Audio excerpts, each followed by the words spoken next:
I tried to save a baby from abuse. Now the parents are framing me for being a kitty fiddler. I looked down to see a baby alone and crawling around someone's backyard in nothing but a diaper. I didn't see any parents and wanted to avoid nosy neighbor syndrome. But a few minutes go by and the crying only gets louder. I climb down my ladder to bang on the door, yelling if anyone is home. I get really worried at this point and call 911. I spoke to a lady, and explained the situation, and told her the address. She asked if I could somehow get into the backyard to check on the kid and maybe look in some windows on my way back there to see if anyone was inside. I say sure, and she mentions that a squad car is on the way. I go over to the fence and head inside the backyard looking for the kid. When I found him, he was covered in dirt, and stunk horribly. His diaper clearly hadn't been changed in a while. I'm reporting all of this to the 911 operator when I hear a gunshot go off. I got really freaking scared, grabbed the kid, and ran off. I dropped my phone at some point while I was running away, but all I could think was that some crazy was shooting a gun while this kid was left alone. I even thought for a second that maybe someone inside had done it to themselves. All I knew was I was keeping that kid safe. I'm hiding out in my car at this point, when I see the squad car pass by me and head straight for the house. As I approach, I see the cops talking to this couple that look messed up as hell. Dirty clothes, saggy eyes, they were clearly on something. Suddenly the woman turns towards me and starts screaming. The guy with her bolts straight at me and decks me in the face. Next thing I know, he's grabbing the kid and I'm getting cuffed by the cops. I was so out of it, and it wasn't until they were dragging me to their squad car that I managed to find my voice. I started explaining how I was the one who called 911,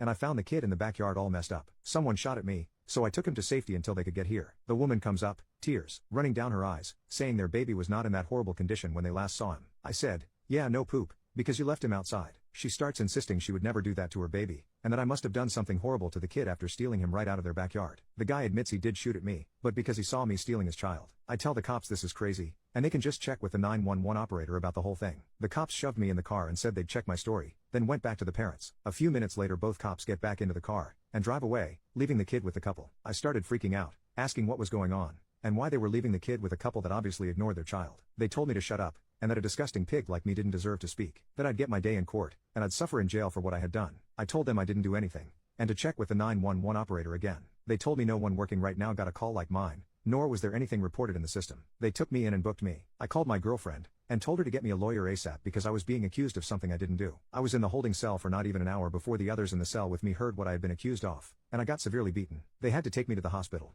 and handcuffed me to the bed. Everyone at the hospital treated me like I was trash, and I still have a broken bone that will never fully recover because I know that the doctor didn't do everything he could to help me. I got news from a cop while in the hospital, who told me the parents were pressing charges, and I was going to jail for a long time. It wasn't until a week later, when my lawyer came through and found the 911 operator I was talking to. Apparently, after I dropped my phone, she tried to call it back but didn't get an answer. She got up to get a coffee, and someone who had just clocked in logged her out of her computer without saving the report she was typing up about me. That was why I wasn't in the system. She ended up leaving a little after that, and that was why when they called in to see if any of the operators knew about my call, no one answered. I was released a little bit after that, and immediately went home to see my girlfriend, only to find she had packed up all of her things and left. She left me a note, saying she couldn't be with a man she would think for even a second did what I had been accused of. When I finally bought myself a new phone, I had a lot of messages on all my socials from people I had known my entire life, calling me a pedo and telling me I deserved to die. The only positive text was from my mom, who told me she heard I had been proved innocent and released, and she wanted me to call her to hear my voice. I met with my lawyer later that day and he told me that CPS showed up and investigated the couple with a cop, only to find the couple passed out from shooting themselves up,